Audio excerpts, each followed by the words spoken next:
Hello everybody, very welcome to UGC NET text book. मेरा नाम अंशिका पांडे और आप सभी का बहुत बहुत स्वागत है आज के इस सेशन में।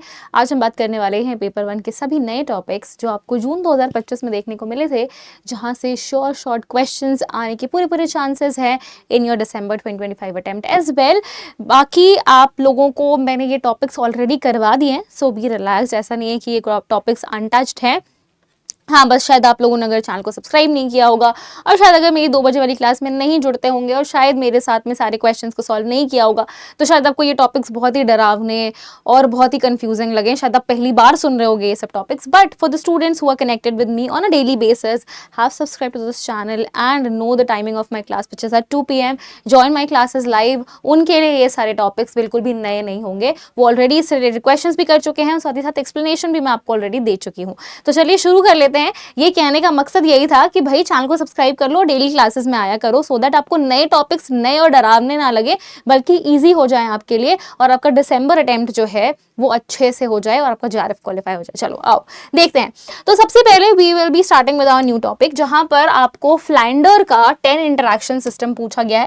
ये पहली बार आपका टीचिंग एप्टीट्यूड के अंदर आया था। फ्लैंडर्स के 10 इंटरेक्शन सिस्टम के अंदर वर्बल और नॉन वर्बल क्यूज को यूज किया जाता है टीचर और स्टूडेंट के द्वारा चीजों को समझने के लिए, मतलब बेसिकली टीचिंग को इफेक्टिव बनाने के लिए। देन इप्सेटिव असेसमेंट आप लोगों से पूछा गया था। इप्सेटिव असेसमेंट बेसिकली सेल्फ इंप्रूवमेंट का असेसमेंट होता है which is different from the norm reference testing. यहाँ पर हम पीयर असेसमेंट और सेल्फ असेसमेंट दोनों करते हैं। देन आया था आपका integrative learning plan. Integrative learning plan के अंदर आपके 3 सब पार्ट्स होते हैं। इन्हीं सब पार्ट्स पर क्वेश्चन आया था कि इंटीग्रेटिव लर्निंग प्लान में जो तीनों सब पार्ट्स हैं उनके बारे में बताइए। नेक्स्ट आ जाता है हमारे पास में न्यूमेरिकल क्वेश्चंस आ रहे हैं रिसर्च एप्टीट्यूड के अंदर, जिसमें कोवेरिएंस पर 4 से 5 अलग अलग शिफ्ट्स में जो अलग अलग सब्जेक्ट्स में जो है वो क्वेश्चन देखने को मिले। इसका सिंपल सा एक फॉर्मूला होता है स्टैंडर्ड डेविएशन अपॉन मीन, और अगर परसेंटेज में आपको दिया हुआ है ऑप्शंस तो आप इसको इनटू 100 कर देंगे and that's what is the formula of covariance. Very simple.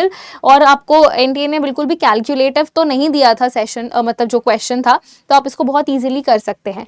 दूसरा है आपका parametric versus the non parametric test. इसमें यू टेस्ट, टाउ टेस्ट, उसके अलावा आपका पियर्सन का टेस्ट, इसके अलावा आपका बेंटल का टेस्ट, मैन विटनी टेस्ट, ये सारी चीजें, मतलब जो भी टेस्ट है और उनके क्रिएटर्स क्या हैं उनके नाम और मैच द कॉलम का क्वेश्चन आया था। प्लस ये क्वेश्चन भी आया था कि पैरामेट्रिक और नॉन पैरामेट्रिक में कौन सा पैरामेट्रिक है कौन सा नॉन पैरामेट्रिक है। तो टी टेस्ट, जी टेस्ट, आपका नोवा, एफ टेस्ट, ये पैरामेट्रिक में आ जाते हैं। Chi square, U test, H test, Spearman का रैंक टेस्ट, ये सब आपके नॉन पैरामेट्रिक टेस्ट के अंदर आ जाते हैं। प्लस इनके कैरेक्टरिस्टिक्स पर भी क्वेश्चंस आ रहे हैं। अब नेक्स्ट आ जाता है हमारे पास में कम्युनिकेशन के लेवल्स पर क्वेश्चन। लेवल 1, 2, 3, 4 पे क्वेश्चंस आ रहे हैं। अच्छा हाँ, एक और चीज जो आपकी रिपीट हो रही है बार बार, नए टॉपिक में नहीं आएगा बट ये स्लाइटली नया ही है, यूजीसी के प्लेजरिज्म लेवल्स पर क्वेश्चन आने लगे हैं पिछली एग्जामिनेशन से, तो प्लीज उस पर भी थोड़ा सा ध्यान दीजिएगा। उसके अलावा एरिक्सन की 8 स्टेज ऑफ साइकोलॉजिकल डेवलपमेंट पर क्वेश्चन आया था। यहाँ से आपको क्रोनोलॉजिकल क्वेश्चन पूछा गया था। नेक्स्ट एग्जामिनेशन में हो सकता है आपसे पूछ लिया जाए कि ये 8 स्टेजेस, ये कौन कौन से 8 स्टेजेस हैं, या फिर निम्नलिखित में से कौन से स्टेजेस ऑफ एरिक्सन के स्टेज ऑफ साइकोलॉजिकल डेवलपमेंट के अंदर नहीं आते हैं। उसके अलावा कम्युनिकेशन में आपको पता है मूवी से क्वेश्चन आ रहे हैं। अभी हाल ही में धर्मेंद्र जो हैं उनकी डेथ हो गई एंड उनकी मूवीज पर हो सकते हैं कि क्वेश्चंस आपके एग्जामिनेशन में बने, तो उन पर फोकस करते हुए जरूर से मूवीज को आप एक बार देख लेना, उनका ईयर देख लेना। देन आ जाता है वेस्ट वाटर ट्रीटमेंट मेथड्स। इस पर बहुत सारे क्वेश्चन आ रहे हैं। Secondary treatment, primary treatment, ozonation, chlorination, UV radiation से ट्रीटमेंट, तो ये सारी चीजें हैं। उसके बाद कोलीफॉर्म बैक्टीरिया का डिटेल क्वेश्चन पूछा गया था कि क्या चीज कोलीफॉर्म बैक्टीरिया के बारे में सच है। कोलीफॉर्म बैक्टीरिया आपके फीकल मैटर के पोल्यूशन के बारे में हमें बताता है।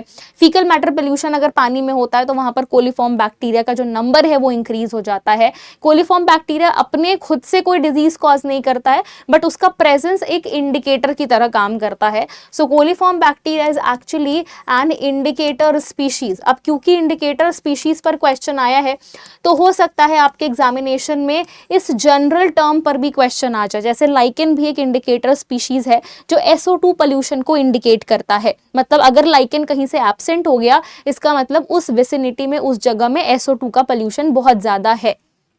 फिर आ जाता है आपका Richter scale versus the modified Mercalli scale. इन दोनों स्केल्स को पहले हमें पता था कि ये बेसिकली आपका अर्थक्वेक को मेजर करता है, बट इनसे डिटेल्ड क्वेश्चन पूछे जा रहे हैं कि अगर भाई कहीं पर आपका रिक्टर स्केल पे 4 है और एक रिक्टर स्केल 5 है, तो दोनों के बीच में कितना डिफरेंस है या फिर कितना इंटेंसिटी इंक्रीज है।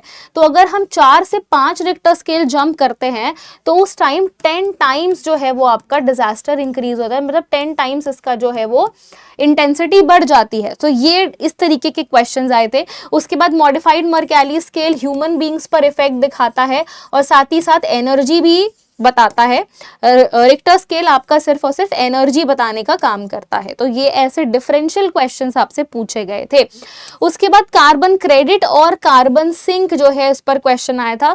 बेसिकली एक क्वेश्चन था कि which of the following are the sinks of carbon in the nature. तो उसमें एलिफेंट भी आंसर में था, जो कि मैक्सिमम स्टूडेंट्स ने गलत किया क्योंकि नोबडी इवन थॉट कि एलिफेंट्स भी कार्बन सिंक का काम कर सकते हैं।